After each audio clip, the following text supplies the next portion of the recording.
Hello there, everybody. We're back with another episode of Parasocial Pals. Sorry for the very, very sparse schedule this month. It's been a crazy month for everybody. June sure is a time. I am, of course, your host, Papa Strel. With me, as always, is my co-host, Nick. Nick, how you doing today? I just woke up, so Hell we'll yeah. find out. Not any coffee or soda, caffeine, nothing? You just raw dogging this thing? I have a Mountain Dew right next to me. Okay, thank God you've got some caffeine of some description. What kind of Mountain Dew? There's like 17,000 flavors now. Zero sugar because I'm old. Hell yeah. You know, they say whatever they put in the zero sugar gives you cancer, but the regular sugar gives you diabetes, so I guess pick your poison, right? It'll give a mouse cancer if you give it like a human dose. Yeah. It's crazy to me. I think I told you this story. I've been drinking Mountain Dew for quite a while, and at my old job, I would tell my coworkers about all the new Mountain Dews that were coming out. And they assume that I'm some fucking crazy person that drinks like a case of Mountain Dew a day. And I'm like, no, I drink it pretty regularly. And then it turns out one of the founders of the company, he drinks Diet Coke, but he drinks like 3 a day. So everyone was equating me drinking one Mountain Dew a day to this guy. And I'm like, no, I drink a regular amount of fucking Mountain Dew. I also drink water. I drink more water than Mountain Dew. But people don't see that when you drink soda. They see, oh, you're some addict that drinks a bunch of soda. Well, I think that's just how the vast majority of soda drinkers do it. Unfortunately. Let's be honest. My wife used to work with a woman who they were going on a hike up a mountain, and she just filled her water bottle with Dr. Pepper. That's not a good hiking drink. Like, for starters, it's not a good drink. I'll fight that fight till the end, but horrible hiking drink. Like, get some fucking Gatorade or something. Dr. Pepper. Yeah. Mountain Dew's not a good hiking drink either. Let's not pretend like I'm trying to say one's better than the other. But it's got the word mountain in it. You'd think, right? Let me tell you about Sunny Delight. It is delightful, though. So much sugar and vitamin C. There is a lot of vitamin C. Much like high C. That's how they get you. They tell you all the C. High C peaked at Ecto Cooler, and then that went away, and so did their brand. So I'm going to be completely honest. I hate Ecto Cooler. I think Ecto Cooler's god awful. It might be the worst flavor. It had Slimer on it, and it was orange flavored. It was just fucking green orange. Orange is one of the worst flavors of fucking fruit drink. I disagree, but can we talk about how Slimer somehow became the mascot for Ghostbusters? Yeah, I really they have the Stay Puft guy on there. Yeah, he's literally on, like... But Slimer is somehow the standout character. I wonder if that was influenced more by the cartoon than the movie. Was Slimer a popular character with kids from the movie? Because I think... just been the most... toyetic of them all? Yeah, because I think he was sort of like the mascot character in the cartoon. But yeah, I never understood that. And granted, I never saw Ghostbusters as a kid.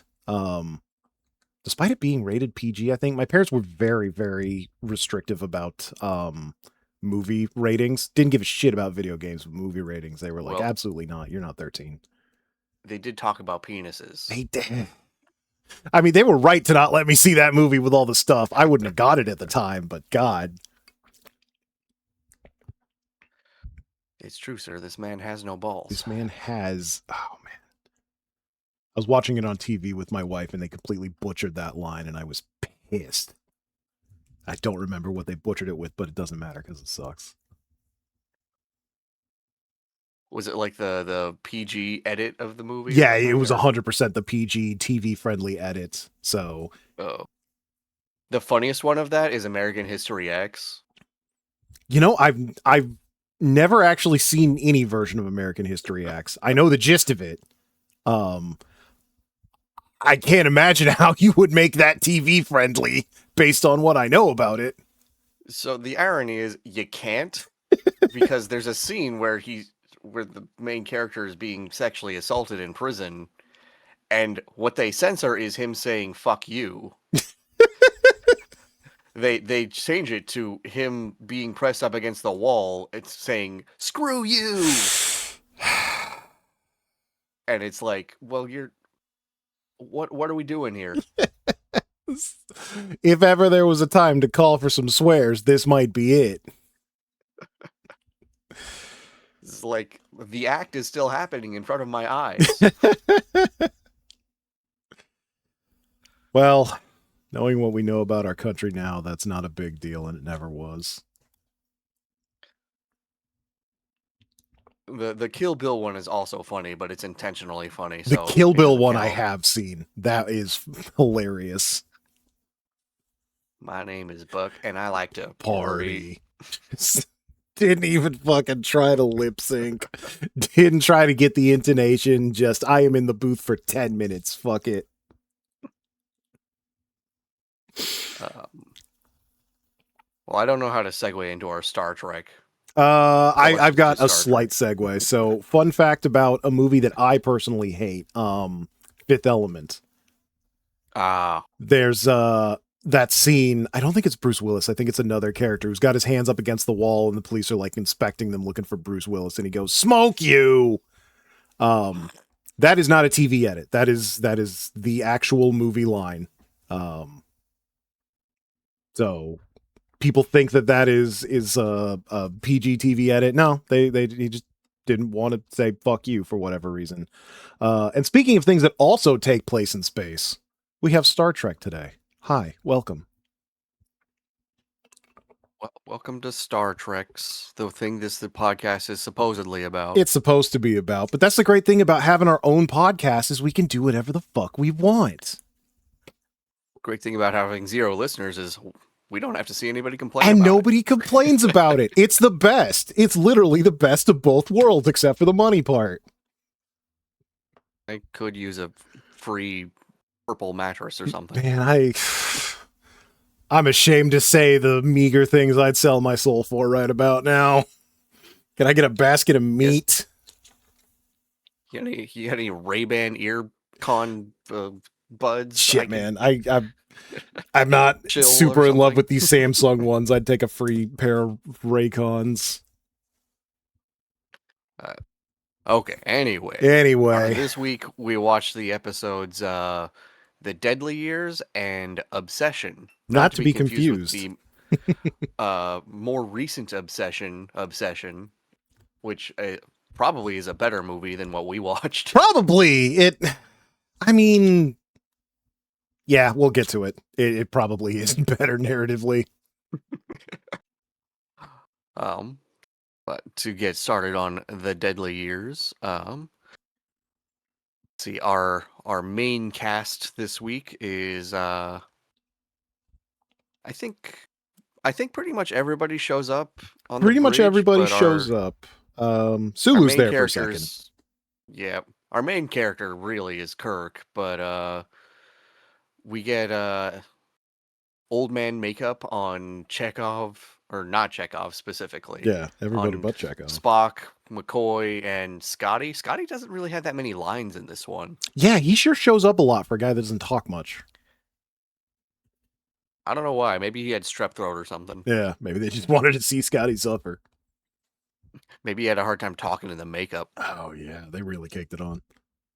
They also put makeup on. I forget what her name is, but she's like a little goblin lady. Yeah, I totally forget her character's name, but the little goblin lady with the bad haircut that got better. Yeah, they have like an ensign, a blue shirt, who's like a small 26-year-old or something, and then she gets old and dies eventually. Yeah. And I guess we have 2 guest stars, one of whom is blonde love interest who does nothing, and a Commodore who doesn't know what he's doing. Fucking Commodores. I'll have more to say about Commodores. So to get into the synopsis of the episode, they They land on a planet. I think it's like some kind of colony that they're resupplying, and nobody is there. Chekhov stumbles upon an old man and freaks out. A dead old man. Very dead old man. Uh, as they're inspecting the body, two more old people show up and go, "Oh, we're the colonists." And Spock is like, "Well, nobody under 30 is on this colony." And they're like, "I'm 29." And then he literally turns to dust. Yeah, when they bring him back to the ship and check him out medically, like they're senile and then they basically die of old age in front of them. Um, nobody, the Commodore seems to want to get to like Starbase 10 like immediately because they're carrying drugs or something like that, like expiring drugs, which seems to be a common plot point these days. Uh, and I think we get hints of everybody having their first spats of old ageishness because apparently what was happening on the planet is contagious. Uh, the order of events is a little confusing for me because Yeah, it's a lot. not a lot It's happens in this episode. yeah. They get old. They get inspected. Um, Commodore tells Spock to convene a fucking council because there's a Commodore, so we need to have a fucking council to see if Kirk is fit for duty. Yeah. Yeah, the basic gist of the episode is Kirk starts getting old very quickly, and it's an excuse to put old people makeup on all of our favorite characters except Chekhov because he's too young and pretty. He's too young and pretty. Um, but yeah, his memory starts failing in front of everyone, and it's very embarrassing to him. So they try to oust him from his position, and eventually the Commodore takes over and decides to fly straight through Romulan territory to get to his precious starbase. Fucking dumbass. And then they find the cure, which is just regular old adrenaline. Yeah, the reason Chekhov wasn't getting old is because he got scared, and that made him not get old somehow. Yeah. So yeah, they just pump Kirk full of drugs, and then he's back in action, and he saves the day and makes the Commodore look dumb and stupid. But not fired. Even though he's dumb and And then stupid. they fly away like nothing happened. Yeah, that so yeah, so this is one of those episodes, actually both of our episodes today start with a landing party on a planet. Mm-hmm. Kirk sort of talking about, yeah, I talked to some guy here, we're going to be resupplying him or whatever, we got to meet up. Why they don't just fucking like teleport right into the village where they are, I don't know, but they have to walk some distance. It's very specifically the colony Gamma Hydra 4. Gamma Hydra 4, that's going to be important, believe it or not. I think the person that Kirk talked to specifically was Rob Johnson, the fucking whitest, plainest man there ever was. I mean, he looked and acted like Miracle Max from He super Princess did. Bride. Yeah. Or maybe more contemporary listeners might think the old man from the Let's Build a Car sketch from I Think You Should Leave. Yeah. A starship where the wheel doesn't fly off the handle. He sounded like a very old Jewish man. He did. He sounded like he was somebody's dad who was very happy to be on TV and didn't really know what acting was. Yeah, they got a couple of old people who were like old. Really old, easily 70 plus. Like not TV old, like they might have stolen these people from a like nursing home. They might have borrowed him for a minute. Exchanged for like a ham sandwich. So yeah, they wander into the village. Chekhov goes to check one of the buildings because there's nobody there to greet them. And he sees an old dead guy lying on the table, looks practically fucking mummified. Loses his shit, runs out to tell everybody. They go inspect the old man. That's when they find out, oh yeah, fucking Bones is there. He scans him and he's like, yeah, he died of natural causes. Spock says that makes no sense because nobody on the colony is over 30. So there's no way that anyone here could have died of natural causes and look that old. And If that's I what recall, natural causes is usually like a euphemism for something else. I feel like there was a specific thing, maybe like some kind of heart failure or breathing failure. I think you're right. Um, Like nobody really dies of quote unquote natural causes. It's like cardiac arrest or yeah, something. like fucking something in your body shuts down that leads to you dying. But at some point, it's easier to just write something like that. Yeah. Um, so yeah, then two very old people come in. Kirk questions them, and the guy's like, "Oh, I'm Rob Johnson. I'm 29 years old." And the woman who looks even older than him is like, "Yeah, and I'm 27." Um, that's when we get our stinger, and the intro opens up. Uh, After that, I think we just smash cut to the ship. We're in Med Bay. Um, Doctor McCoy is looking him over, trying to figure out how these 29-year-olds are so fucking old. Doesn't really know because if he knew, the episode would be like 20 minutes instead of an hour. Yeah, the old dude is like delirious. They're asking him questions and he's like answering completely different things. Yeah, he's not really helpful. He doesn't know what's going on. Um, Kirk and Spock start to brainstorm like, hey, we're pretty close to the neutral zone. Maybe this is the fucking Romulans' fault. Hmm. A secret Romulan weapon? A secret Romulan old weapon. The gun that make you The old? gun that make you old. If only. They've been shooting Trump with that? It sure looks like it. Oh yeah, for some reason, I don't remember if they say why, but like one of Kirk's old girlfriends is there on the ship, like just hanging out the whole time. Um, I think the reason they gave is that she's like a doctor or something, and she's like transporting the medicine that they're transporting Oh, okay. to She's that with starbase or the something like that. medicine. Okay, that would make sense. Yeah, I completely missed that. So I was like, wait, why is this bitch actually here?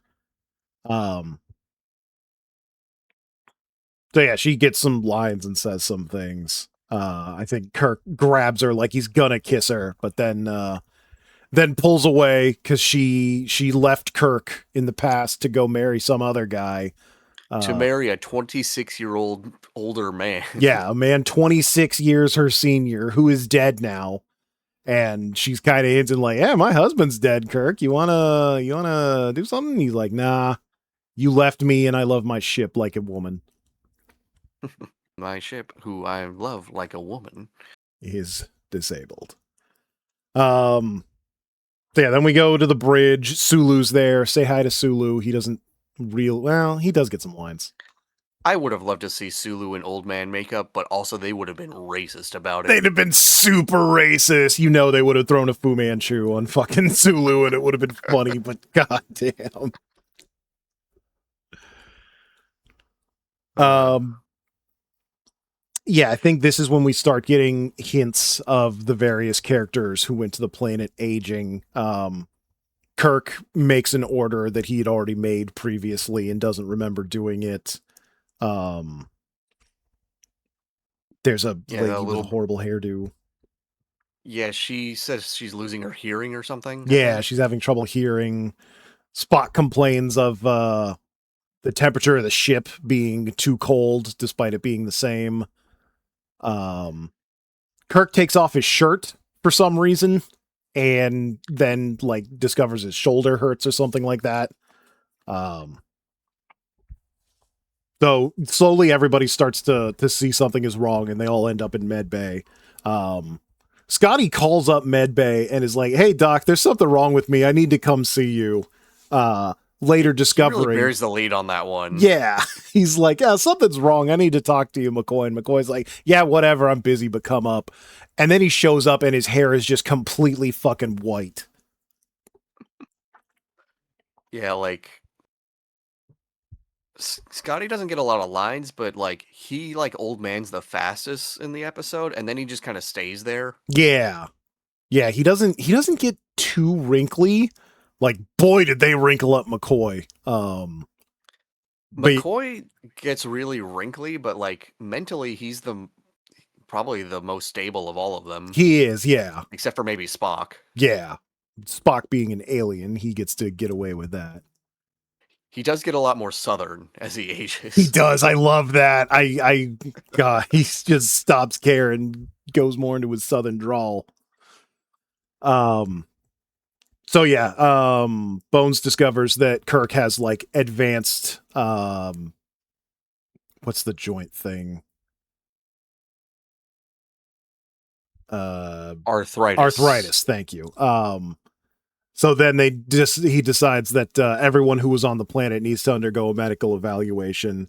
They determine that everybody seems to be aging extremely rapidly except for Chekhov.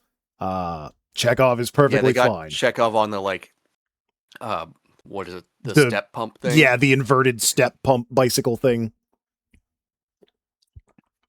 And It's funny because he has no lines in that scene, and he's just forced to lay there on that medical bed yeah, the whole time. he's got to lay and like he's pumping for a while. I think he might have gave up because he's like, wait, what the fuck am I doing? This scene ain't about me. Oh yeah, Nurse Chapel is in this episode, but she doesn't get anything to do. Yeah, she gets to be the doctor sometimes, but McCoy never really loses his grip, so he's the real I doctor. feel like they could have given her like a minute to like lament over Spock getting old, Yeah, seriously. or to have Spock throw another bowl of soup at her or something. I don't know. Or at least bitch about having to do more work because McCoy's old hands can't do it. Yeah.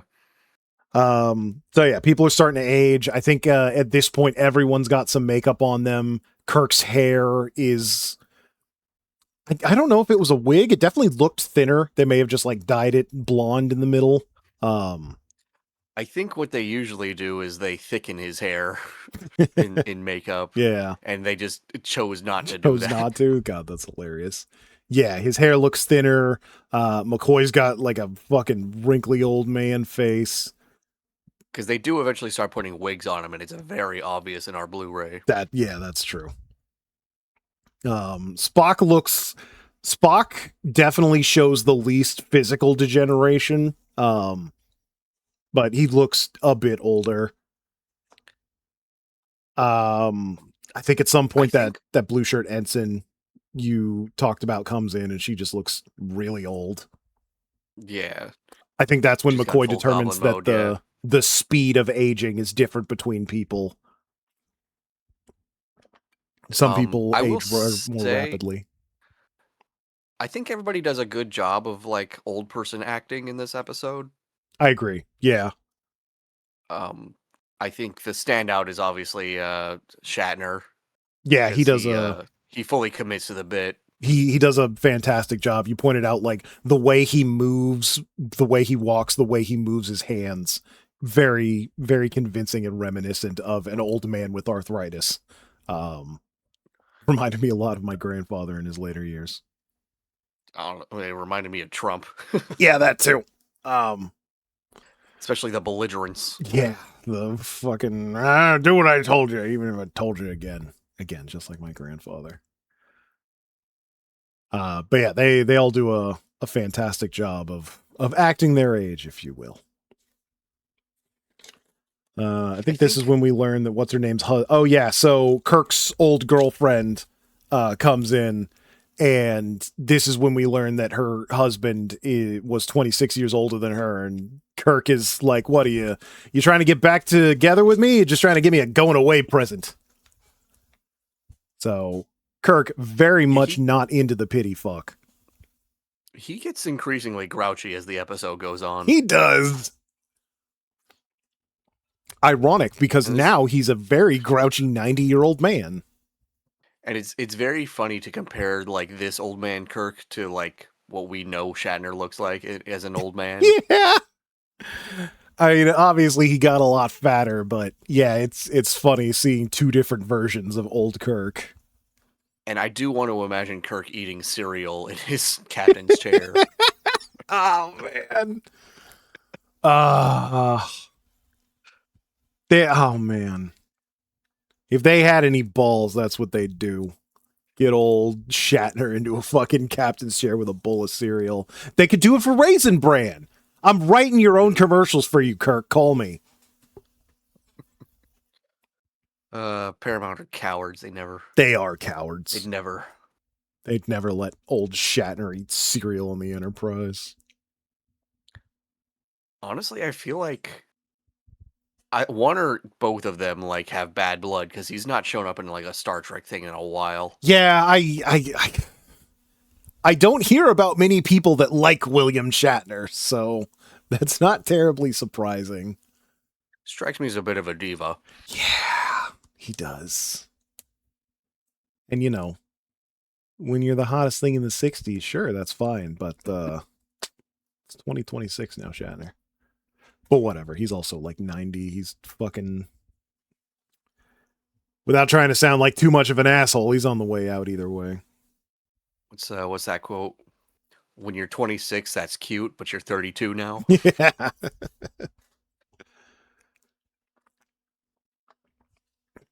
I think are we at the part where the little goblin lady dies of old age? I think so. They one thing that I wrote down is they keep hounding Chekhov for tissue and blood samples, and Oh he's yeah. pretty pissed about it. He's back on the bridge grumbling, need more blood samples, Chekhov. Do this test, Chekhov. Hey Sulu's being a Chekhov, little maybe you should bitch about it. appreciate what you got. Yeah, seriously, you're not dying of old, Chekhov. Uh, I'm not sure at what point it is, but we do get a lot of scenes of Kirk like losing his memory, like making commands twice. Yeah.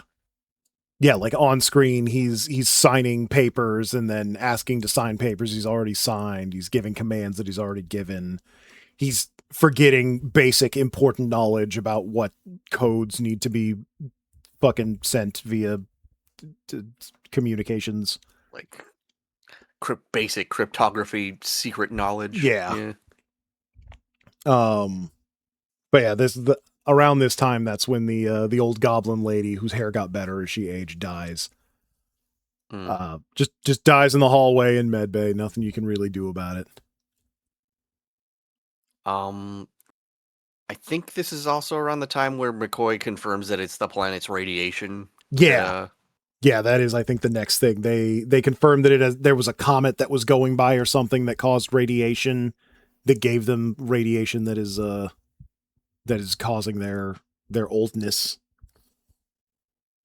Yeah, I think Spock discovers the radiation, and Kirk is like, "That's good. Send it to McCoy." And then McCoy's like, "Yeah, it's the radiation." Yep, it's definitely the radiation. Now we just need to figure out how to cure it. Which the way they end up curing it is funny because apparently their modern techniques don't work, but the old school just pump them full of adrenaline does. Yeah, just pump them full of adrenaline. So after discovering it, but before discovering the cure, the Commodore meets secretly with Spock and says like, "Hey man, Kirk is clearly not fit for duty anymore. He's losing his mind. This ship and its people are in peril. You need to take over, or we need to have a hearing to get rid of Kirk."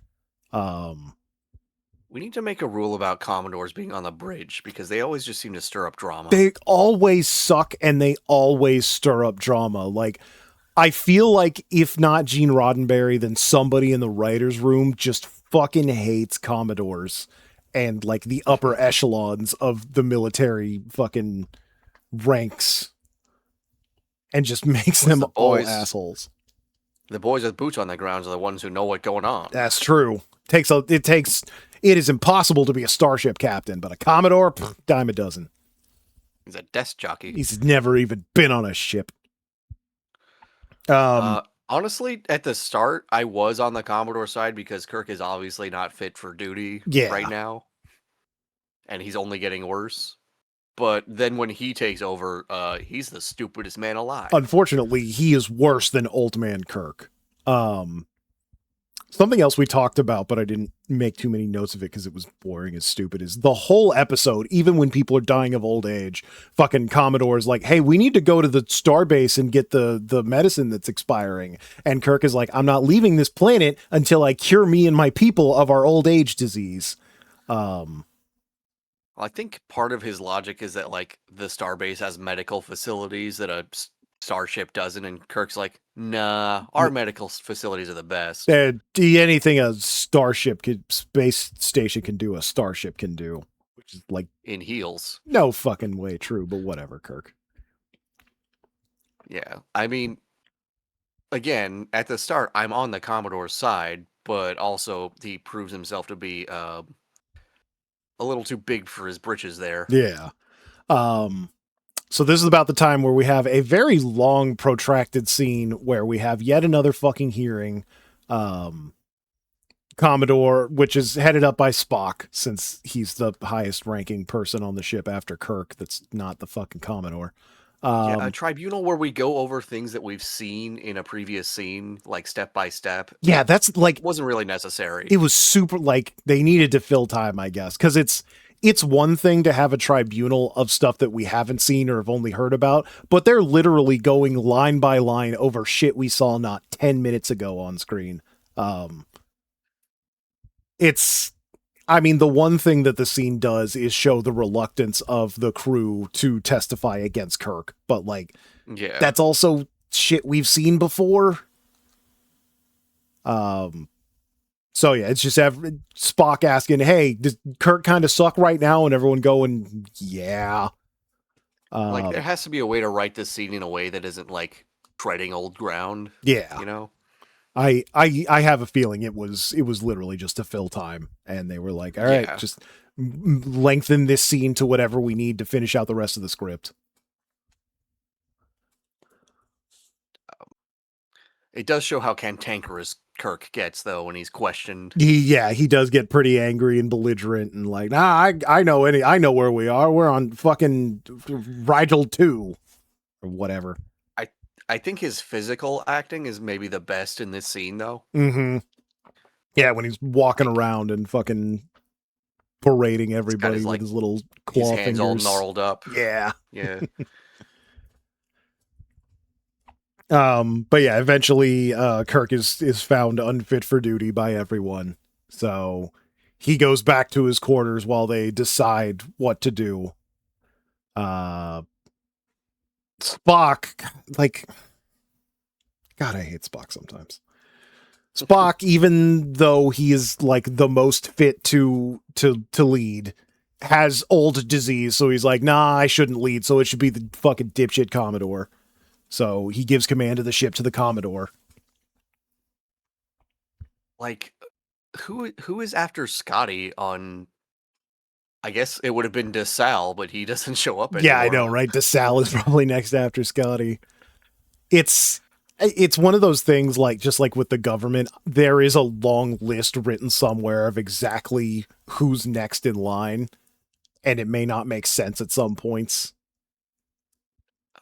I guess at the Commodore is the highest ranking guy, but you know, he doesn't have the experience, Yeah, obviously. he does not have the experience, which is, if like, I don't know, couldn't they have given it to Sulu? I feel like Sulu's been in charge once. yeah, I feel like, yeah, Sulu's probably up there, because I assume like the list has something to do with your knowledge of the ship and how it works. The engineer knows the most about the ship. After that, yeah, it's probably the navigator or the pilot or something in that range, because at least they can fly the ship. I imagine some science officers are up there before you start getting real desperate. I remember asking why Scotty was on the fucking landing party, and it's probably because they needed some excuse to get the Commodore in the captain's seat. Pretty much, yeah. It's like, okay, who are all the obvious captain replacements? We need all them to be old. Curious that McCoy is never in the consideration for that. I guess that's what I was thinking. A doctor, not a starship captain. Exactly. That might be a fucking line he does. I assume, like, even though he is a medical officer and a science officer, he don't know shit about computers. He don't know how to run a ship. Honestly, knowing McCoy, he's deliberately avoided any knowledge of computers. He might have, yeah. Just like that one lawyer that fucking hates clankers correctly, by the way.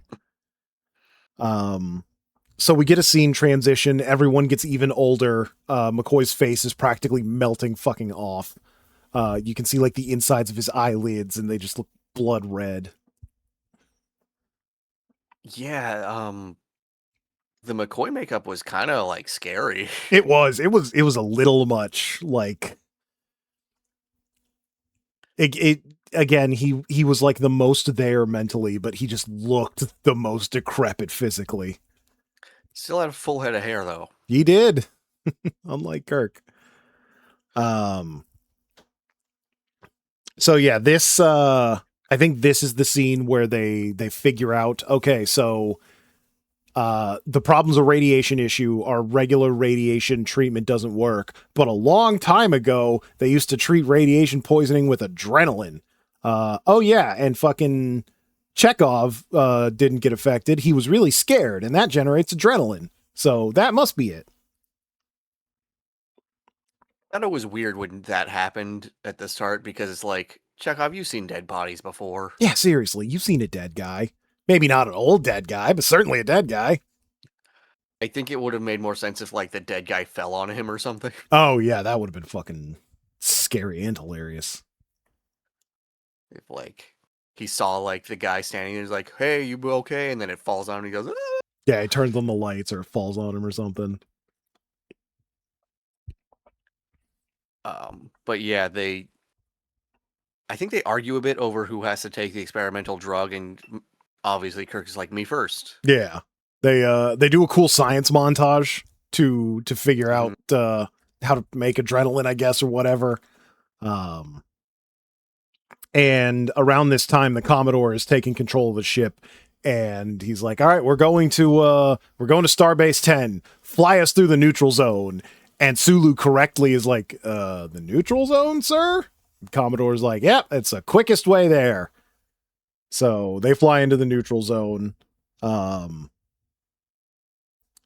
and then the Commodore's The like, Romulans immediately do what you think they would do. yeah, the Commodore's like, "Hey, let me know if we see any Romulans." And before he can finish his fucking sentence, Romulans just show up and start shooting. And Uhura's like, yeah, the Romulans are here." Yeah, and they outclass him by far. He has no idea what maneuvers to do. Yeah, they're just completely fucking annihilating him, doing pretty much the same shit they did the last time we saw Romulans disappear, reappear, fire charge shot, disappear again. Which you'd think Sulu would kind of take executive decisions to make some evasive maneuvers, but nah. Seriously, like he was there for the last Romulan encounter, but whatever. Um, so yeah, during all of that, that's when they're trying to decide who takes the experimental drug that will either kill you or make you unold. Um, and Kirk decides that The it has to shot be that him. make you young. The shot to make you young for the beach that make you old. So they yeah, fucking Spock just has an open beaker with some yellow liquid, and he's like, "All right, this is the cure, probably." Yeah,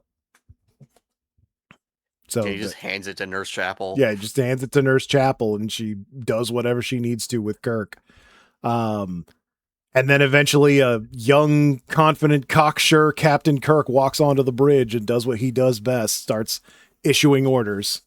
Um, tells Sulu how to dodge. Tells Uhura to make a intentionally decryptable message to Starfleet. Yeah, he pulls out the Corbomite maneuver again. He pulls out the Corbomite maneuver. That was surprising. That was a cool little callback. I like that. That was a deep cut, yeah. So yeah, he sends out an easily stolen transmission that they're gonna blow themselves up with the Corbomite device, and that you need to get away and don't come to this area for at least 4 solar years. And that tricks the Romulans into distancing themselves from the ship. And then they quickly fucking warp 8 away. They warp 8 back into like non-neutral territory. Mm-hmm. And the Romulans are just stuck going, "Ah, shucks." We got played by the genius Captain Kirk. It's kind of the same trick they do in Blazing Saddles, where he puts a gun up to his own head. Yeah, exactly. I'll fucking kill myself later.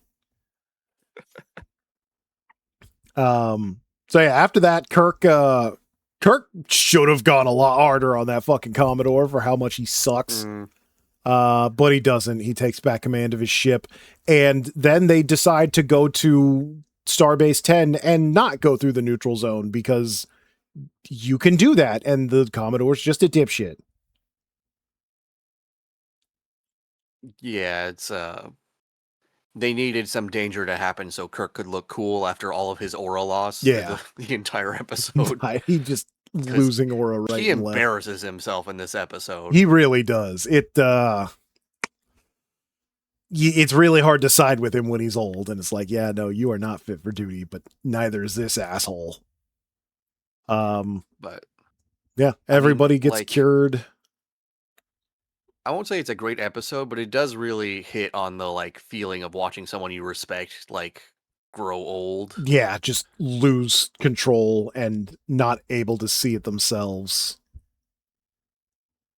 Like, yeah, Grandpa needs his keys taken away. Yeah, and it's like, even if you tell him, hey, you already did that, hey, you're losing his mind, he's gonna forget that you told him that, and then he's just gonna keep doing it. So it's Yeah. like, it is definitely a dramatization and a little comedization of like a really heartbreaking scenario in real life.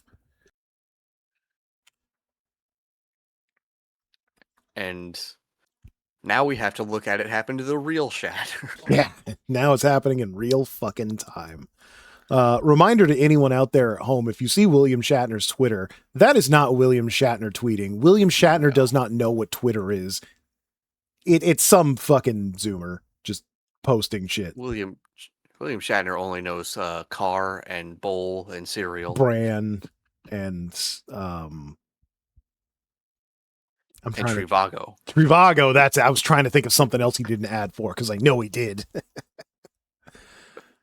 Didn't they get the girl from fucking Big Bang Theory after Shatner? I don't remember. They did. Hilarious. But yeah, that is the deadly years. Not that deadly, all things considered. I mean, the people on the planet died. One ensign died. Otherwise, not too deadly. Oh yeah, apparently her metabolism makes the radiation killer faster. Don't worry about it. Yeah, I think I told you while we were watching, it would have been interesting if they like uncovered that the radiation like affects younger people faster. Yeah, it would have been interesting if it was like some sort of inverse property. Which would explain why McCoy was less affected than anyone else. Even though it Because was I think physically. Spock, even though Spock is year-wise older than everyone else, as a Vulcan, he's still pretty young. Yeah. And I think they briefly gloss over that. Like, yeah, Spock is probably going to last the longest because Vulcans just have a naturally longer lifespan. Yeah. But I'm looking at the production notes. Apparently, they're saying this is the first time that DeForest Kelley is aged up in makeup to look older than he is. The second time is an encounter at Farpoint. Yeah, he shows up for a second in that one. Oh, really? Yeah, he's the one to pass the torch. Ah. They didn't want to get Shatner for some reason. Well, there might be a reason why. Artistic differences, I think they call it in the industry. Kirk's age is given in this episode as 34. Fuck. Older than Captain Kirk? Fuck.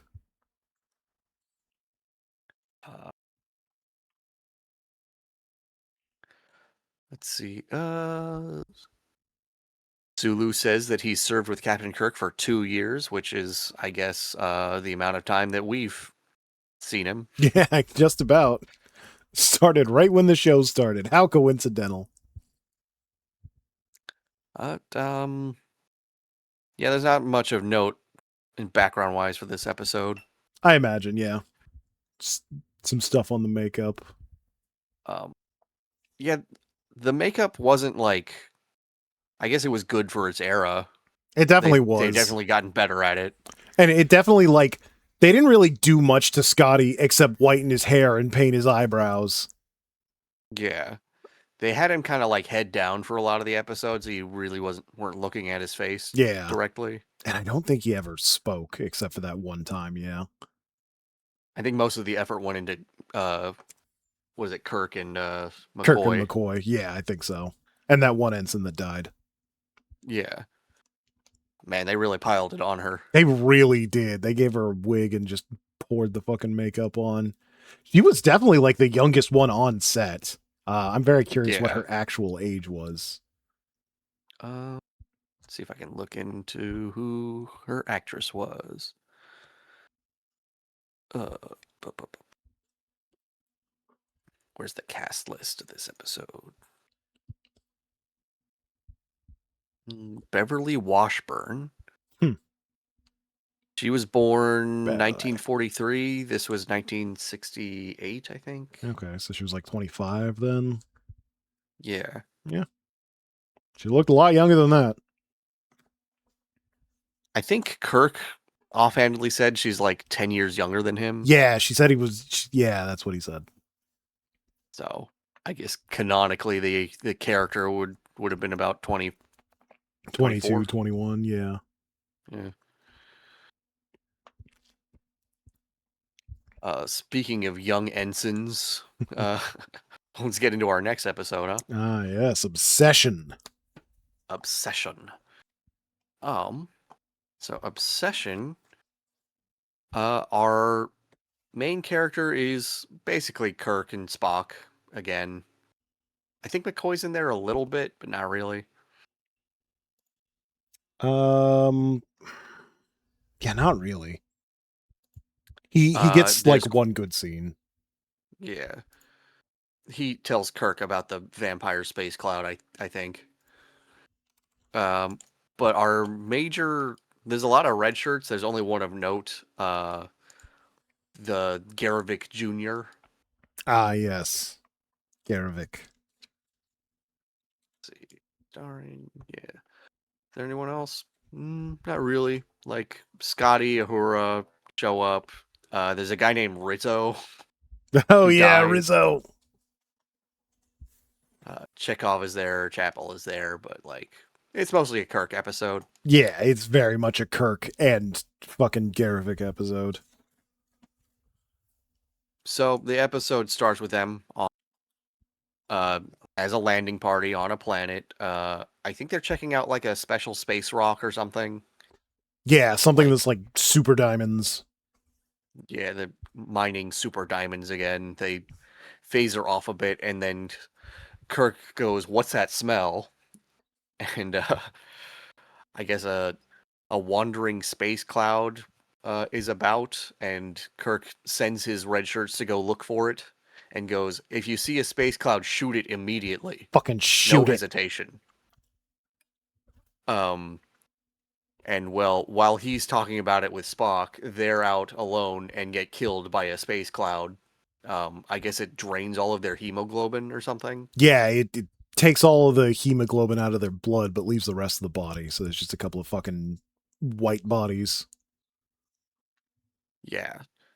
So I forget if it's the first or the second party that Garavik is in. I think it's Garavik is in the second I think party he's that in they the second send. party. Yeah. Yeah, because they find the first guy, Rizzo, is like not totally dead, but the other two are like what they're like white, Yeah, just they just like threw drained of all talcum blood. powder on them or something. They're completely sheet white. Yeah, they beam him up to med bay, and Kirk is like, "All right, McCoy, wake him up. I need to talk to him." And then Kirk asks him a bunch of leading questions, like, "Did you see a space cloud? Did it smell like honey?" And the guy's like, yeah, I totally did." Did you hear it And think? Did you hear it talk? Yeah, so the episode is basically Moby Dick. Kirk is obsessed with this space cloud because it killed his crew like 11 years ago, White and space cloud, yeah. yeah, he hesitated for like a second to shoot it, and it got away. And then, when he sends a second landing party to go down to the planet and kill it, another ensign makes the same mistake he did, and he like, does that thing where he projects his own self-hatred onto a younger person, Mm-hmm. as boomers love to do. Yeah, Kirk is weirdly violent in this episode. He riles up Garevik like, "Oh yeah, that cloud killed your friend. You want revenge?" And he's like, "Fuck yeah."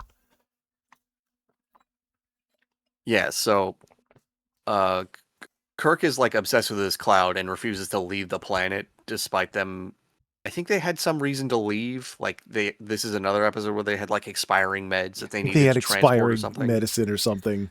We may have gotten the two mixed up, but I don't like it's all the fucking It's all the same. it's all the same shit.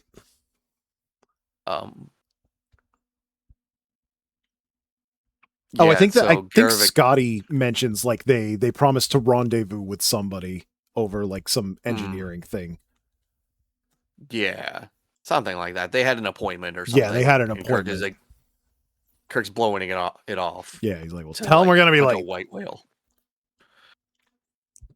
Um Well, the way the episode turns out is it turns out it doesn't matter whether you fire late or not because the thing is immune to phasers. It's a fucking magic Like space cloud. the ship's phasers had no effect on it. It gets into the ship. It somehow gets into the ship and they ward it off with like I guess Spock's blood is nasty to it, so it's just like, I'm out of here. Yeah, ew, gross. And then it goes back to its home planet to spawn, and they blow it up with an antimatter bomb, and everyone's happy. And the end. Yeah, they don't really get into the logistics of blowing up half a planet with an antimatter bomb, but it's probably fine.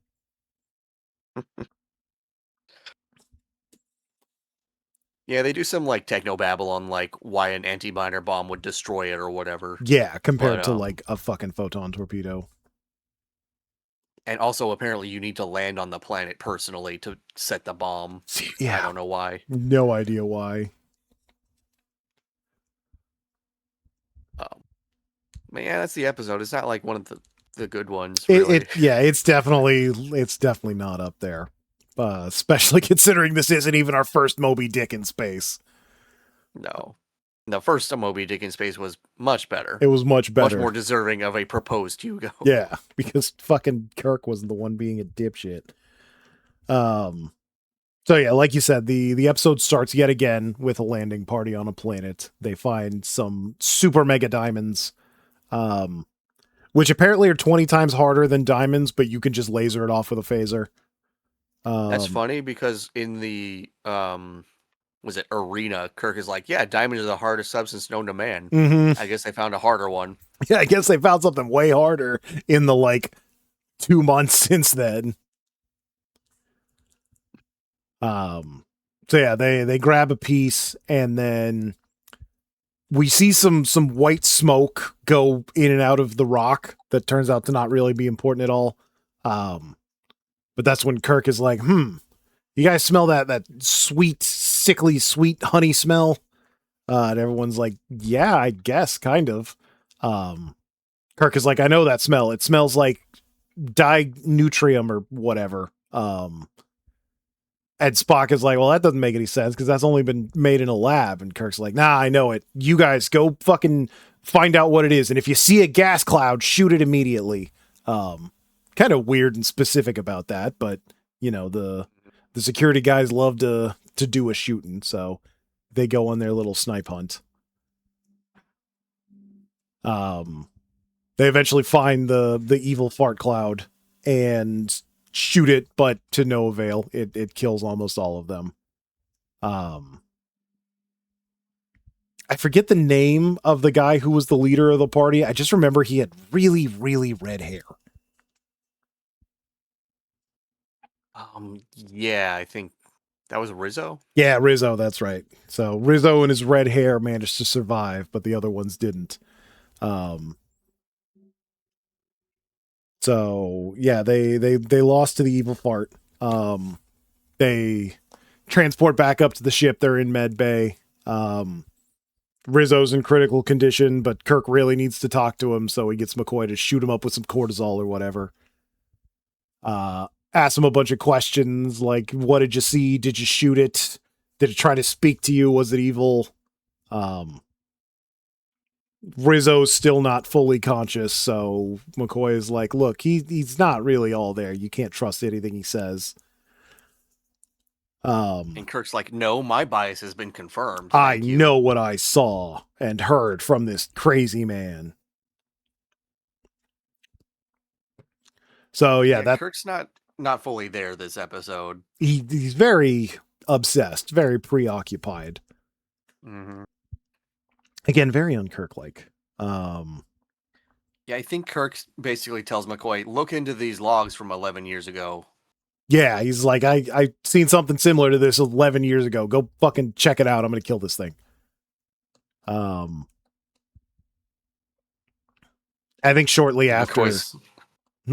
I think McCoy kind of partly blows him off because, like, when Spock shows up to talk to him about it, he's like, yeah, I read through it. You didn't? Yeah. Well, I think McCoy's excuse was like, I gotta fucking write a bunch of goddamn coroner reports for all these dead fucking red shirts Kirk keeps throwing at it. It's almost like you're feeding red shirts to killer clouds. You're feeding red shirts to fart gas. Then McCoy started crying. So yeah, I think that ensign dies shortly after. Nothing can be done. Kirk's back on the ship and he wants to get a new security party. So that's when he calls up what's his name? Gillespie or whatever. Garvik, that's it. Garvik Jr. He's like, yeah, they killed your friend. You want to go down and get revenge? And Garvik's like, fuck yeah. So he gets a new security party to go down there. Tells them to shoot the gas monster if they see it. I think Kirk goes down there too. I don't remember if Spock goes down for the second trip. I don't think it matters too much. I don't think he does. Yeah. Or if he does, he doesn't do anything. But yeah, Kirk and the security party go down. They split up because that's a fucking dumb idea. And then Garvik and his guys do run into the monster. They're trying to find it. They have they're tracking whatever the fucking thing that the gas is made out of. But they mention I can't find. I saw it for a second. It's like it's deliberately hiding itself from us. So throughout the episode, there's smart enough to somehow camouflage its like chemical composition. Yeah, it's chemical gas makeup. Throughout the episode, there's talk about whether or not this fucking killer fart cloud is sentient or not. Spoilers, it is. But eventually, we noted in like while we were watching that like a TNG episode, they would have tried to negotiate with it or something. In this one, they just want to kill it. Kirk is super trigger happy. Fucking absolutely kill on sight. There's no question of like, did we encroach on his territory? Did we like kill its children somehow? Yeah. Like, why is it killing us? Is it trying to survive and it needs our blood? Yeah, no ethical questions are raised. Yeah, like this is not an ethics episode. This is honestly, it's not even a Moby Dick episode because it's presented as killing this thing as like an honorable quest. Yeah. Whereas Moby Dick was one guy being a dickhead and killing a bunch of people over nothing. Yeah. Like Kirk, I don't know if he mentions it yet in the episode, but he says like the thing killed half of his last starship. Like literally hundreds of people, I think. So it is a known murder cloud. If it's the same one, we don't even know if it's the same murder cloud. Which I think is something Spock brings up. Yeah. Because that happened like hundreds of light years away. Yeah, they mentioned later that it's going to its home planet to spawn. So there's no proof of that, but also like there's probably like thousands of these things if that's what it does after it murders like a couple people. Yeah, that was decades ago. There's no reason to think it hasn't spawned before. Like it hasn't drunk up like 100 people's worth of blood yet, Yeah. and it's already going back to spawn. So, ugh. Yeah. So yeah, the fart monster finds the security team. Garvik hesitates for a couple of seconds and then tries to shoot it to no avail. Um, it attacks and kills everyone but Garvik. Yet again, it leaves one guy for some fucking reason. To send a message. Something important, well, important to me that I noticed is that the sound of Garvik firing his phaser alerted Kirk and his group. And until this point, I didn't know that the phaser sounds were diegetic. I thought it was all just for us. I think I told you while we were watching that, like, no, of course they're diegetic. They made phaser sounds when they were pretending to shoot Scotty. Yeah, in that one episode with Harvey Mudd. Yeah, I guess so. I don't know. I guess have they ever confirmed if lightsabers make a sound diegetically? Because I also figured that was for us. I don't know. I don't think there's ever been someone like alerted by the sound of a lightsaber. Yeah, that's what I guess maybe Kylo Ren was woken up by a lightsaber unsheathing. Yeah, I guess so. Yeah, I don't know. For some reason, Hard to say. Yeah, I feel like a lot of these futury sounds are not real. I guess if you're advanced enough to make a fucking laser gun, why would you make it make a sound? But then again, they have to have cameras make a sound in Japan for reasons, so maybe it's a safety feature. Yeah, because in real life, lasers don't really make noise. Yeah, like light doesn't make any fucking sound. That's the whole point. I mean, the things that make the lasers might make noise, but I guess so. If you've got a machine that makes a laser that can kill people, yeah, it probably makes some sort of noise, but usually it's just like the fan whirring yeah. to cool it down. But yeah. Like even like those big fucking like laser pointers they sell that can burn through paper. I don't think they make much of a sound. I don't think so, other than the like sound of the paper burning. Yeah. Maybe the sound of the lightsaber is the sound of the atmosphere burning around it. I don't know. Atmosphere burning makes a fucking cool sound. So yeah, they find the dead guys, they find Garvik, they get him back to the ship. And then guess what? We have another fucking trial because we need to have trials all the goddamn time. So I guess this is the trial of like Garvik, why didn't you shoot it? I guess it's more of a debrief, but yeah, like, I guess Garvik gets punished for his hesitation. Yeah, I think it takes place in the trial room, which is why I thought it was a trial. Yeah.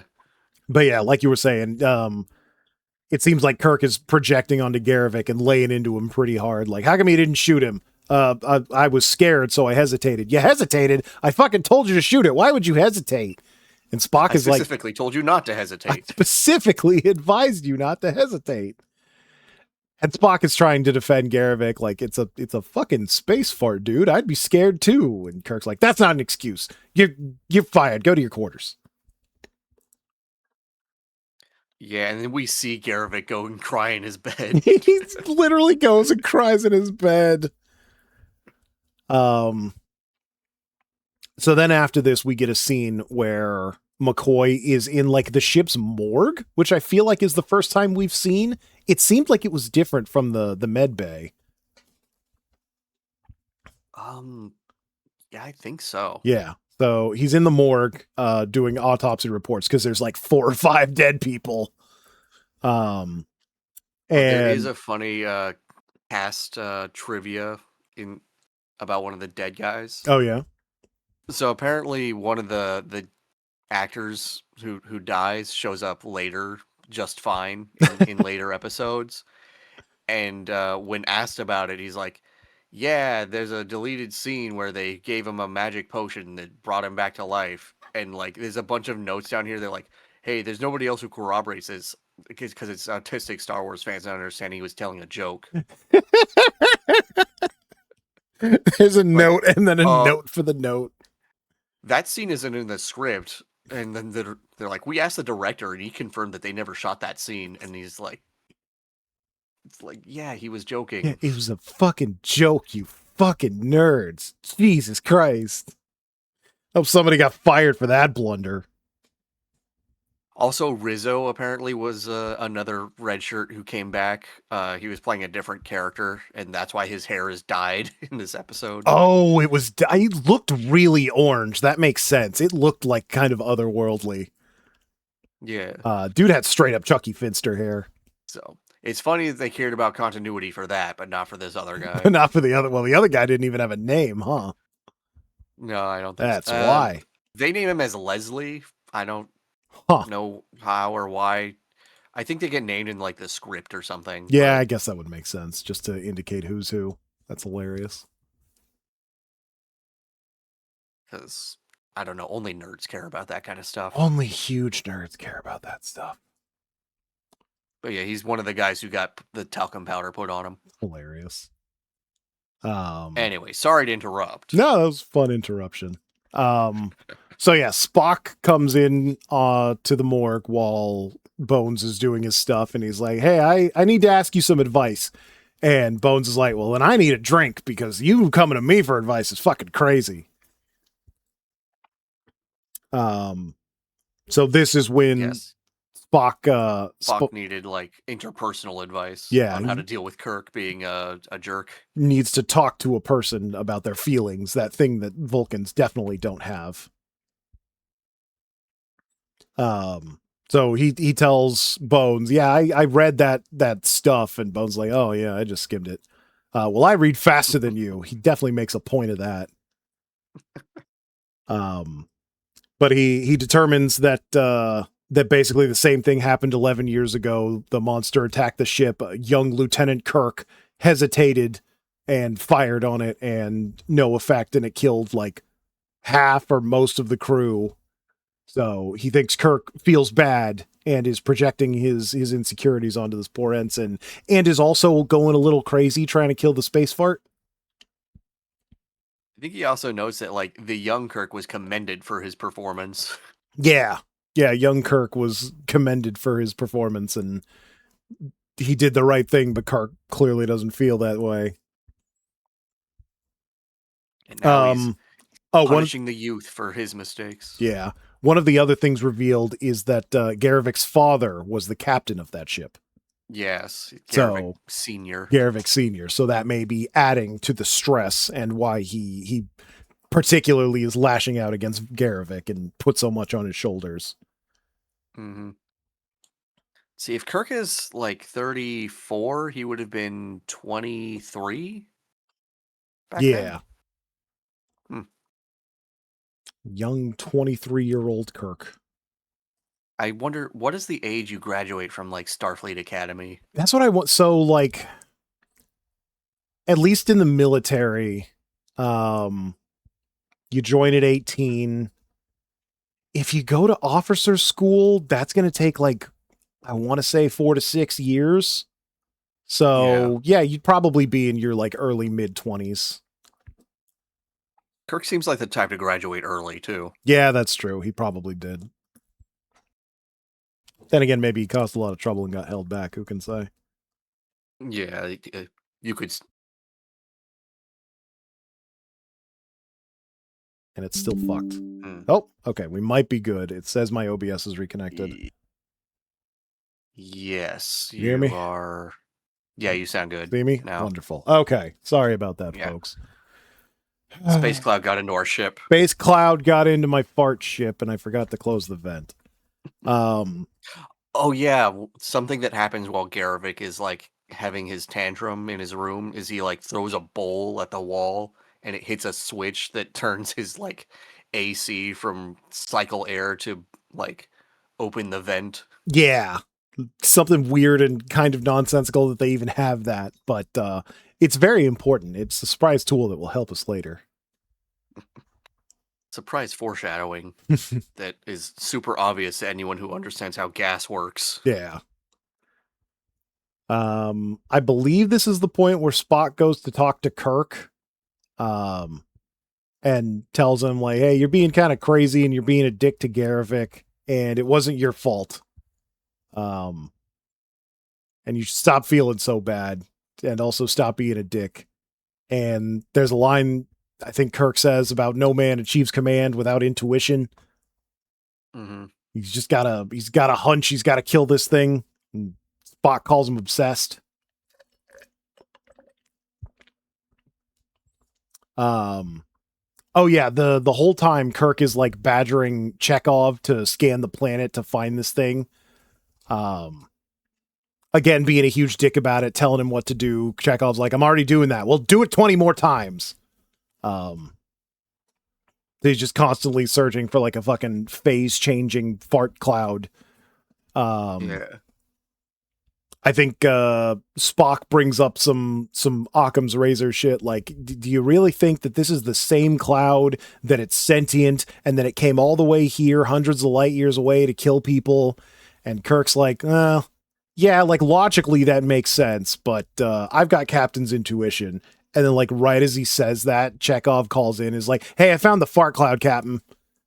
Oh yeah, I think McCoy was there threatening to like make a medical log about him. Yeah, he was gonna, like, I'm gonna do a medical log saying you're unfit because of your obsession. I'm gonna put this in your permanent record. Mm-hmm. And that's when Chekhov calls in and is like, I found it, and Kirk just walks out the door and, in my head canon, flips him the double birds as he's walking to the bridge.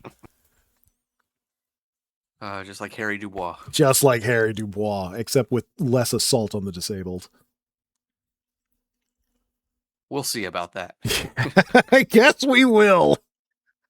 Jesus Christ. No Sulu on the bridge, which tells you everything you should need to know about this episode. Yeah. Sulu being there doesn't mean it's going to be a good episode, but it does mean if he's not there, it does mean it's probably a bad one. Probably not a good one. So I think this is when the fart cloud flies into space and they start chasing after it. And it's going like really fucking fast. I don't remember if they said they were going warp 5 or warp 8, but I think they like set it to warp 8, and Scotty does his classic like, she cannot handle much more. Yeah, Captain. she can't hold it, and Kirk is like, we'll fucking fly this ship apart if we have to. Chase that cloud. So they finally chase it out into... Oh, come on, you piece of shit. Says it was a successful reconnect, but my frames don't look good. Yeah. Okay, now it's green. How am I sounding? Better. Okay, better. Good. Fucking... sorry, folks. 2-for-1 Sundays. So yeah, they fly into space.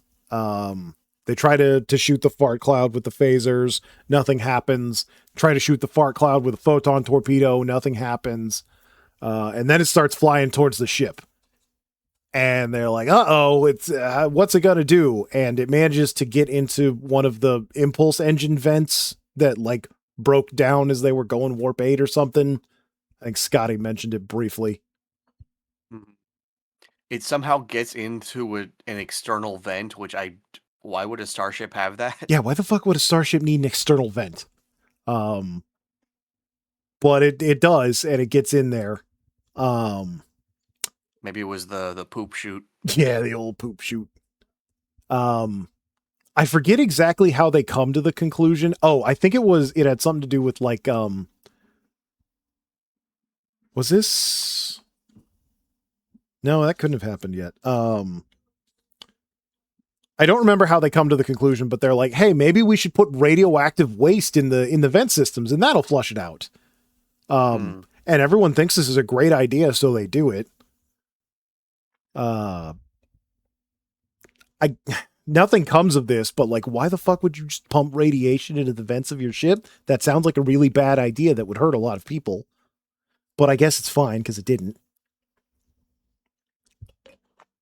But anyway, the fart cloud eventually makes its way to Garevik's room because he switched the vent from regular Also, to die by cloud. I'm a little confused because like, don't they run on like fusion power? Why do they have radioactive waste? Who minds the dilithium? I guess. Why can't they just teleport the drugs to the planets? These are questions that will never be answered. They'll probably be answered by a nerd in some book. They probably will be. Some unofficial fan book. So I think at this point, Spock goes to see Garivik just to, like, console him and tell him that it's not his fault and he doesn't need to feel so bad.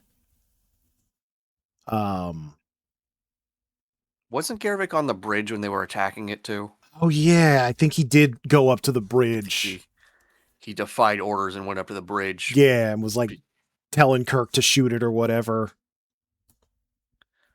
Which I don't know. I feel like maybe they need some like key card access to the bridge or something. Yeah, People shouldn't just be able to go up there. Yeah, not anybody should be able to walk onto the bridge of the starship, I feel.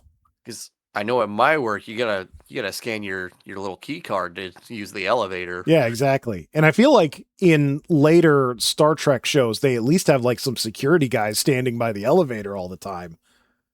Yeah. And I feel like they do that sometimes in this show, but it is not 100%. And that's one of the things that should be 100%. Because, I don't think just like an ensign should be allowed to like run onto the bridge. Especially one who is like currently being reprimanded. Yeah. But yeah, he does and doesn't really contribute anything to the scene. He contributes to the drama, and that's what's important. Exactly. So yeah, Spock and Garivik are in Garivik's room talking about how it's okay. The fucking we shot the cloud with everything the ship has, and it didn't do anything. So it doesn't matter if you hesitated; those guys still would have died, and you shouldn't feel bad about it. And then the fart cloud attacks. Oh no! And it's going to get Garivik, but then Spock grabs Garivik and throws him out of the room and sacrifices himself. Except he doesn't. Spock's fine. They reverse the pressurization of the room, which feels like it might be pretty bad. I feel like that's how you like suffocate a guy. Yeah. But for whatever reason, this is Spock we're talking about. For whatever reason, that sucks the gas cloud out of the room. And then if it's that easy, I feel like you could just get a fan to avoid this thing. I know, right? Just get a desk fan or a vacuum cleaner. Yeah, get Luigi on the case. Suck him up with your ghost vacuum. Luigi's Mansion to kill it. So yeah, Spock emerges and he says, "Yeah, I'm fine. I guess the thing doesn't like my bullshit green copper blood." Yeah, it's weird that this thing is extremely attracted to hemoglobin, but there's really no explanation on why it would need, red blood cells. Yeah, it just likes iron in general. Yeah, I don't know. Maybe it doesn't. Yeah, we don't get enough time with the creature to understand the whys. And it can just suck the hemoglobin out of the person. It's not like it kills them or tears them apart or anything like that. It would be so funny if this cloud creature was like the same thing as the companion from the Cochrane episode, and it's just like, this one's just a psychopath. Yeah, same thing. This one just fucking hates people. Yeah. So I think Kirk is there and he's like, yeah, I think I smelled it and it smelled like it was saying home. So we need to follow it home. Again, that captain's intuition. The captain's intuition.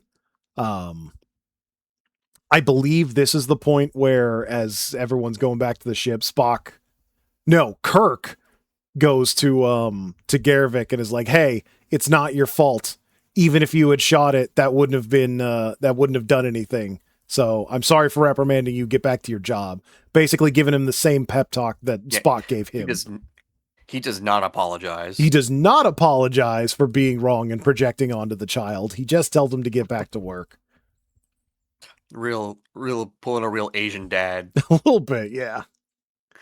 Doing the leaving oranges on the counter for his children. So Garivik's happy enough. They follow the fart cloud. I think Kirk sends a Yeah. message to Starfleet being like, "Hey, sorry we're late. We're trying to kill this cloud. Bye." Mm-hmm. And then they get to the planet and they decide, all right, well, let's get a fusion bomb so we can fucking kill this thing. Which, They also bait it with a jar of blood. yeah, they get a big old jar of blood from the ship's blood stores. Like, McCoy, get all the blood you have. Give me Put all it in your a jar blood. for us. Put it in a jar. I don't care about type. I'd give him the blood. Give him the He blood needs to it. bury him. They mentioned that setting off a fucking antimatter bomb might fuck up the teleporter. So Kirk is going to sacrifice himself, but Garavic's like, nah, I want to go too. And Kirk's like, Yeah, all they right. have like the briefest tussle over who gets to set off the bomb. Yeah, and they decide to do it together. Also, they reuse the grav lift that they carried. What's his name? The probe with Nomad. Yeah, Nomad. Yeah, when they get down to the planet, they got a jar of blood they just leave out. They got the like giant blue bowling ball in the grav lift. Yeah. It's weird because it looks like it's the texture of a bowling ball, but it's too big. It's like way bigger than Shatner's head. And it's obviously not the weight of a bowling ball. Yeah, I'm very curious what they used for that. If it was like paint or if it was just a really big bowl, if you can just order oversized bowling balls. Might have just been like a children's ball. Yeah, maybe, and they just like painted it extra shiny. So yeah, the fart cloud shows up, slurps up the blood real quick. And Kirk is like, all right, well, someone's gonna need to distract it with more blood while we set off the bomb. And Kirk wants to sacrifice himself. Garavik wants to sacrifice himself. And eventually they just don't do that. They decide to teleport back up to the ship together right as they blow up the bomb, even though they were told specifically that could fuck up the transporter. And wouldn't you know it, there's slight trouble, but Sox solves it easily. Oh, yeah. He sets it to transporter 2 or something. Garavik tries to like knock out Kirk with a neck chop so that he can save him, but it doesn't work. And then Kirk like punches him. And then like nobody overpowers anybody and they just decide to not die instead. That was that was a little silly. That was weird. But yeah, they lure the thing as close to the bomb as possible and then teleport away right as it's exploding. So what's funny is the bomb is big enough to blow out half the planet's atmosphere. You didn't need to lure it that close, did you? Yeah, it didn't matter if it was 6 more feet away from the bomb or not. Like, it's going to kill the thing or it's not. Like, if I was Starfleet and I learned that Kirk blew up half a planet just to kill a smoke monster, I would have been pissed. I'd have been pretty pissed. Like, yeah, even if it killed like a half a ship's worth of people, like, what the fuck, dude?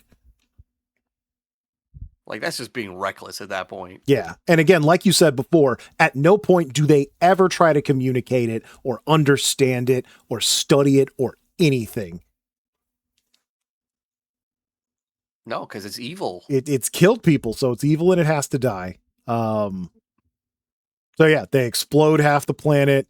Kirk and Garavik almost don't get teleported back, but then Spock fixes it because Spock's the best at everything. And then they're fine. And then McCoy makes a racist joke about Spock being the devil, and then they fly away.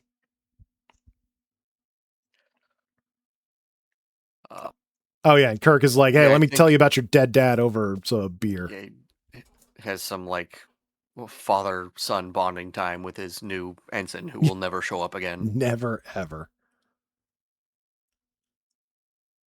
And that's the episode. That's pretty much it. Sure was an episode. That sure was a Moby Dick.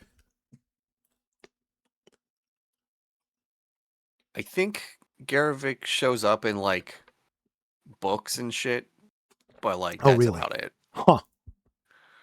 You know, well, because nerds love taking like one-off characters and spinning them out. That makes sense. I I know that like Star Wars has an extended universe with books and stuff. I never thought about the fact that Star Trek could have the same thing, but it makes total It sense that it definitely would. does. Yeah. Yeah. Uh, I'm just wondering if he's in like any of the MMOs. Oh yeah, if he shows up in any of the games, that'd be interesting. It says in like official stuff, he only shows up in this episode of Obsession and as a voice recording in Star Trek Prodigy, Oh the god. animated series. I think that's the kid show, yeah. Yeah, I think so. You could be It's in probably like archival Prodigy. footage or something. Yeah. Archival footage telling you not to get revenge on fart monsters. Didn't that show get canceled after like 2 seasons or something? I think so. I mean, nobody really wanted it. Yeah, I don't know who Kids I don't give a fuck about Star Trek. Yeah, you're not gonna get kids with Star Trek, sorry. It's not even the thing that like their dad likes. It's a thing their grandpa likes. At this point, yeah. That's I don't know if you noticed, but I changed the tags on the stream a little bit and I decided to put Grandpa Core on there because I was like, fuck it, at this point, all the stuff I like is what old grandpas like. Mm, I have like my parents are old and my older siblings are like 10 years older than me, so all of my tastes are like fucking Gen X coded. yeah.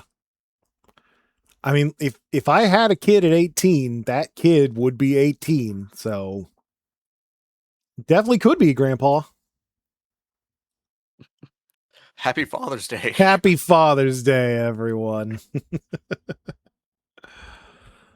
Ah, you ready to rank them? Yeah, let's rank them. All right. Let us start, of course, with the Deadly Years. Not deadly. Let's see. Can I zoom out? I can. Okay. I would love to get the whole. God damn, this list is big. Okay. There we go. Oof. Yeah, now we can see Tiny, the whole tiny thing. text. What is this? A list for ants? Put on your glasses, Grandpa. Oh, where was the Deadly Years go? Hmm. I liked the acting, but like as a story, it's kind of just whatever. Yeah, that's the acting is great. The physical acting is fantastic. The story, yeah.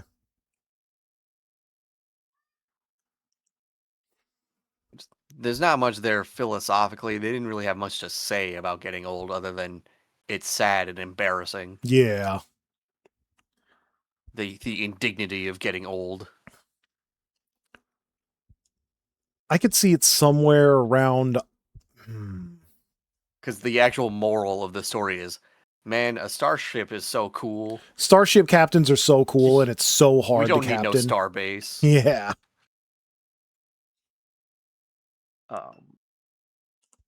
Mm, maybe around like, I don't know, Dagger of the Mind ish. Let's see. Okay, yeah, I was thinking maybe a little bit higher than that. I could see it above the apple. Could I see it above Metamorphosis?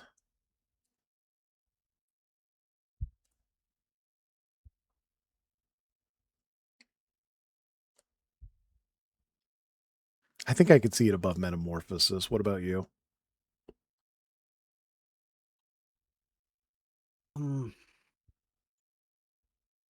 Yeah, I think so. Okay. Thinking I think it's above more enjoyable than that. above Metamorphosis, below Operation Annihilate? Yeah. Operation Annihilate had like that great physical acting from Spock. Yeah, exactly. And was just generally a more exciting episode to watch. A lot more going on. And then Obsession. And we got to see Kirk with a mustache. Mustache Kirk.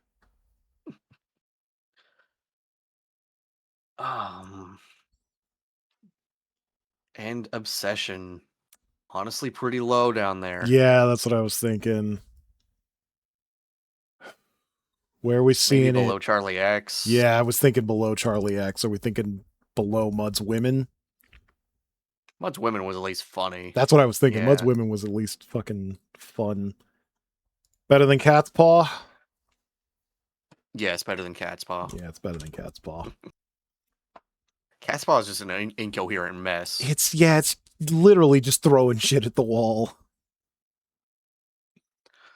I think this might be our fastest rank yet. I think so.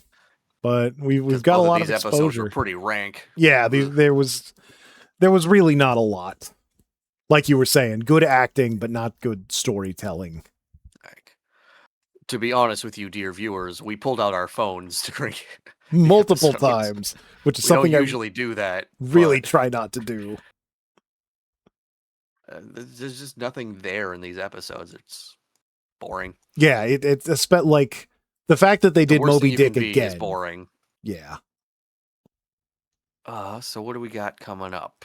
What do we got coming up? See, after Obsession, we have Wolf in the Fold and The Trouble with Tribbles. The Trouble with Tribbles. That's one you've heard of.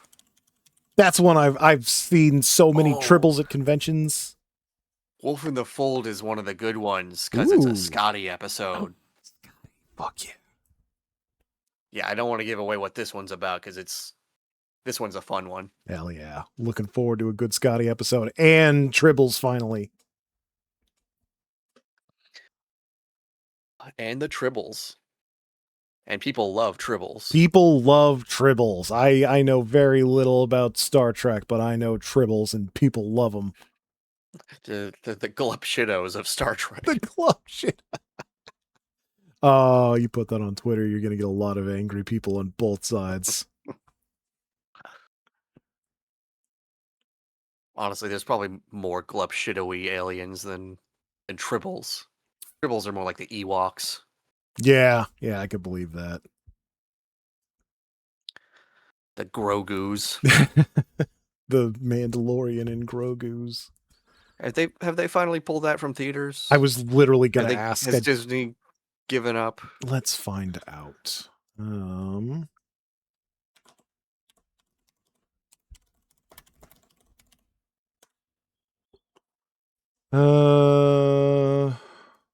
No, it looks like it's still playing. So probably be another month or so till it's on Disney Plus, which is the only way I'm gonna watch it. I mean, it's basically just a season of Mando that they press into a movie.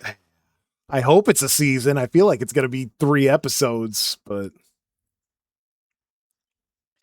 I just can't wait to see the bear embarrass himself. Playing yet another glup shitto. Fucking Vinny Vinesauce just loves that character and loves talking about it and how fucking stupid it is. I mean, he's his own man. He's unlike his father. Yeah.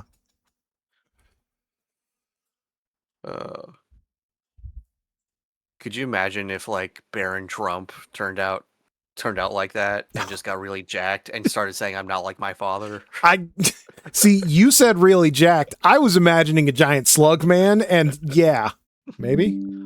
Yeah, I can hear you now. Hey, fucking perfect. Stream back up. Yeah, it looks like it. It'll look like it's down for a few seconds, and then it'll come back. I was gonna say, Baron is already genetically predestined to be a giant slug man. Yeah, but I want to see the tail and everything. Throw him into a pillar of salt. I guess that's a sign we should end it soon. I guess so, yeah. Thanks for coming, everybody. Hope you enjoyed listening to two old-ass nerds talk about Star Trek. We'll be doing it again soon. Probably not next weekend because, again, it's a busy month. Honestly, looking at my calendar, we might not be able to get together again until like July 12th. So yeah, because I got next week I'm going to the county fair. The week after that I'm going up north to spread my grandfather's ashes. Got to climb the highest peak in Jotunheim for it? Kind of, yeah. Actually, we're going up to our family cabin up in Northern California. It's Oh, a good making that drive again. yeah. Looking forward to another fucking dual 8 hours. At least I don't have to drive this time. I'm going with my dad, so Oh, he that's could good. drive, and I can just sit in the passenger seat and play video games all day. Just like your child again. Just like my childhood. Okay, well, Star Trek fans, we'll see you when we see you. We'll see you in July. Have a good rest of Pride Month, everybody. And remember, even if you shoot or don't shoot, nothing would have changed. Nothing would have changed, and those people would still be dead. Good night.